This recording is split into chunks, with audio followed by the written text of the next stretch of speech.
The night was thick with rain, the kind that blurs the world into silver streaks and whispers against glass. In the vast marble halls of the Ashford estate, silence stretched like a taut string, ready to snap at the slightest sound. Every chandelier glimmered faintly, their light reflecting off the wet windows, catching the outline of two figures standing at the far end of the room. He stood tall, his face half in shadow, eyes colder than the night air. She, fragile and trembling, clutched the folds of her drenched dress, her heartbeat echoing louder than the thunder beyond the glass. It had taken her everything, every ounce of courage, to come here. To confront him, the man who had changed her life, saved her once, ruined her twice, and now stood ready to shatter her for good. "Why did you call me here?" she whispered, her voice breaking like fragile porcelain. He didn't answer immediately. Instead, he turned toward the rain-drenched garden, his reflection a ghost on the windowpane. When he finally spoke, his words carried the weight of a confession and a curse. "You'll hate me for this," he said softly, his voice low enough to drown in the storm, "but you'll never forget me." She froze. That voice, that tone, the same one he'd used when he first made her fall in love with him, slowly, devastatingly, against every wall she'd built around her heart. Her lips parted to speak, to demand the truth, but her throat refused to cooperate. He turned to face her, the faintest smile tugging at the corner of his lips. Not arrogance, not cruelty, regret, pure, quiet regret that glimmered in his eyes like dying embers. "I don't understand," she whispered. "Why now? Why tell me this?" He took a slow step forward. His shoes clicked against the marble, echoing between the pillars like distant gunfire. "Because," he said, stopping just short of her trembling form, "the truth doesn't always set you free. Sometimes, it traps you forever." She wanted to scream at him, to beg him to explain.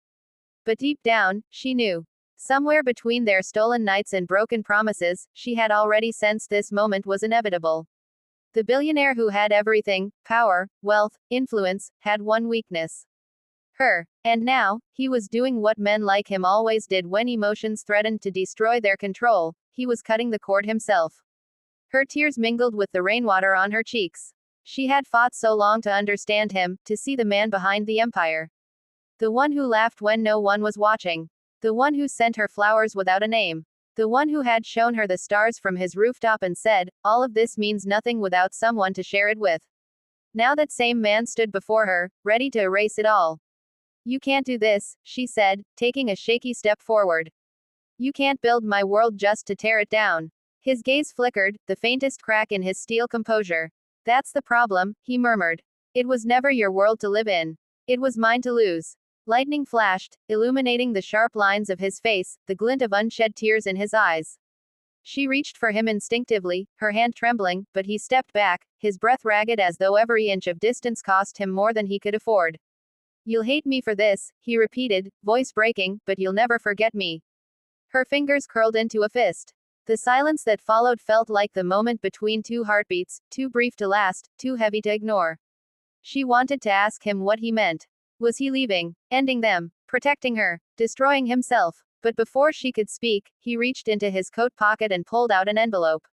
"This," he said, placing it on the table between them, "is everything you ever wanted. Freedom, safety, a future." His tone was clipped, businesslike, cold, even, but his eyes betrayed him. They lingered on her face as though memorizing every curve, every tear, every tremor of her lips. She didn't move, couldn't. "What about you?" she whispered. His answer came like a knife. "I don't get to have those things." The storm raged harder. Thunder roared like the echo of his guilt. She picked up the envelope with trembling fingers. Inside were the documents that would make her untouchable. The debts cleared. The threats silenced. The life she had dreamed of restored. All she had to do was walk away. But how could she? Every breath, every heartbeat was tied to him now. He was chaos and safety, destruction and salvation, all in one impossible man. "You think I can just leave?" she said, her voice breaking. "You think I can forget you?" He laughed bitterly, stepping closer until the scent of his cologne wrapped around her like a memory. "No," he whispered. "That's why I said you'll never forget me." And then it happened, slowly, like gravity itself conspired to pull them together. Her trembling stopped. Her anger melted into sorrow. She looked up into his eyes, the kind that made the world vanish, and before she could stop herself, she closed the distance between them. His breath hitched as her fingertips brushed his jawline, tracing the shadow of a man she loved but could never keep. "You don't get to decide how this ends," she said softly. Not anymore. For a fleeting second, he looked at her, really looked at her, as if seeing the woman who had broken through every defense he ever built. And in that look, she saw everything he'd never say aloud. The battles he fought in silence. The loneliness behind his power. The way his love terrified him because it made him human. He leaned in, his forehead resting against hers. The world outside dissolved, the rain, the thunder, the ticking clock. All that existed was the unbearable closeness between them. I can't let you get hurt because of me, he whispered. I've done things, terrible things. I don't care, she interrupted, her tears falling freely now. I just want you. The real you. His eyes flickered closed. The real me, he said quietly, as the one you should have run from. Her breath caught as his lips brushed against hers, not a kiss of passion, but one of farewell. A promise and an apology folded into one impossible moment. When he pulled back, she could see it, the finality in his eyes. The decision already made. Please, she whispered, gripping his sleeve. Don't do this. He took her hand, kissed it once, and placed it gently over her heart. This, he said, his voice trembling, is where I'll always be. Even if you hate me. Especially if you hate me. And then he turned, walking toward the door. The sound of his footsteps faded into the rain, each one heavier than the last. She watched him go, her heart collapsing under the weight of every unsaid word. When the door finally closed, she sank to the floor, clutching the envelope. The silence was deafening. She opened it, and inside was not just the freedom he promised, but a letter. One written in his unmistakable hand. My love, it began. If you're reading this, then I've already done what needed to be done. You'll never understand why I had to leave, but someday, you'll realize it wasn't because I stopped loving you. It was because I loved you too much to let you stay in my darkness. Tears blurred the words, but she kept reading, desperate to hold on to every piece of him left behind. You changed me. You reminded me what it means to feel. And though you'll move on, though you'll build a life beyond my shadow, know this, there will never be a day when I don't remember you. She pressed the letter to her chest, sobbing quietly.